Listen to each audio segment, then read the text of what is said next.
داستان ایمان فروشوں کی جلد اول قسط 5 حصہ 5 دوسری بیوی۔ علی نے اس مسئلے پر بہت غور کیا۔ اسے یہ خیال بھی آیا کہ البرک اس کا دوست بھی ہے۔ اسے حق پہنچتا تھا کہ دوست کے گھر میں کوئی گڑبڑ ہے تو اس کے لیے کچھ کرے، مگر غالب سوچ یہ تھی کہ شہر میں مشکوک عورتوں کا ریلا سا آ گیا تھا۔ کہیں ایسا تو نہیں کہ البرک کسی بدکار عورت کے چکر میں آ گیا ہو۔ اس نے اپنے محکمے کی ایک عورت کو ایک مظلوم عورت کے روپ میں البرک کے گھر بھیجا کہ اس کا خامن فوت ہو گیا ہے اور اس کے بیٹے آوارہ ہو گئے ہیں، اس کی مدد کی جائے۔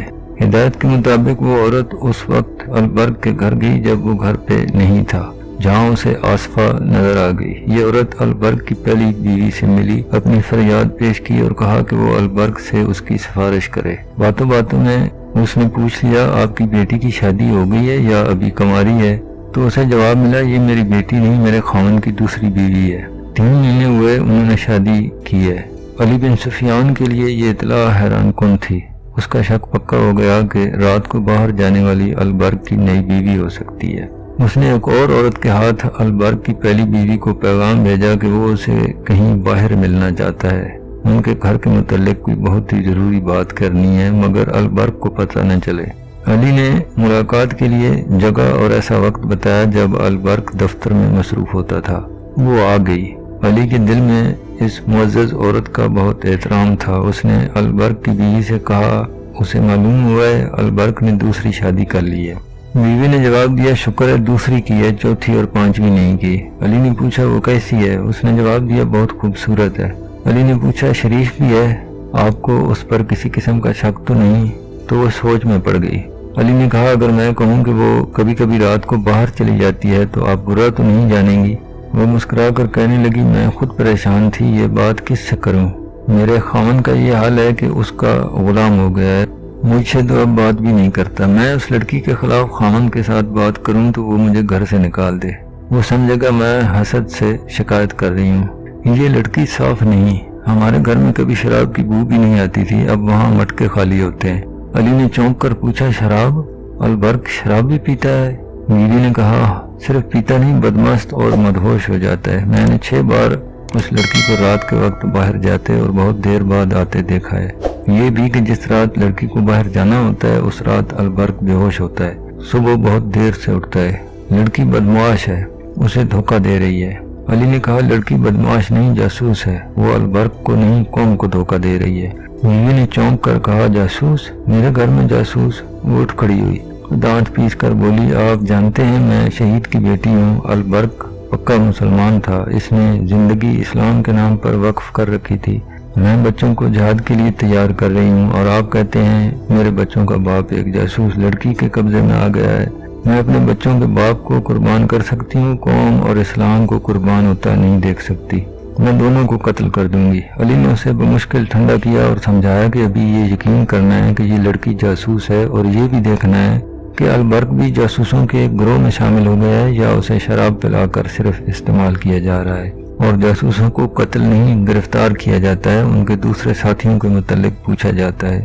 علی نے اسے کچھ ہدایات دیں اور کہا کہ وہ لڑکی کی ہر حرکت پر نظر رکھے۔ وہ یہ تاثر دے کر چلی گئی جیسے علی کی ہدایات پر ٹھنڈے دل سے عمل کرے گی، مگر اس کی چال سے لگتا تھا کسی بھی وقت بے قابو ہو جائے گی۔ وہ حرم کی عورت نہیں تھی، خاوند کی وفادار بیوی اور ملک و ملت پر جان نثار کرنے والی قوم کی بیٹی تھی۔ خادم الدین البرک اور علی بن سفیان صرف رفیق کار ہی نہیں تھے، ان کی گہری دوستی بھی تھی۔ ہم عمر تھے، اکٹھے مار کے لڑے تھے، دونوں سلطان ایوبی کے پرانے ساتھی تھے۔ اتنی گہری دوستی کے باوجود البرک نے علی سے دوسری شادی چھپا رکھی تھی۔ علی کو معلوم ہوا تو اس نے البرک کے ساتھ اس ضمن میں کوئی بات نہیں کی۔ وہ اس کی بیوی کی وساطت سے اس کے گھر کا معمہ حل کرنے کی کوششوں میں لگا ہوا تھا۔ اس نے البرک کے مکان اور اس مکان کے درمیان اپنے جاسوسوں میں اضافہ کر دیا، جہاں البرک کی نئی بیوی رات کو جایا کرتی۔ البرک کی پہلی بیوی کے ساتھ باتیں کیے 2 راتیں گزر گئی تھیں، لڑکی باہر نہیں نکلی تھی۔ جاسوس پوری رات بیدار رہے تھے۔ تیسری رات نصف شب سے ذرا پہلے علی گہری نیند سویا ہوا تھا۔ اس نے اپنے عملے اور ملازموں سے کہہ رکھا تھا کہ وہ جب چاہیں اسے جگا سکتے ہیں۔ وہ ان حاکموں سے مختلف تھا جو کسی کو آرام میں مخل ہونے کی اجازت نہیں دیتے۔ اس رات علی کو ملازم نے گہری نیند سے جگا کر بتایا، عمر آیا ہے، گھبرایا ہوا ہے۔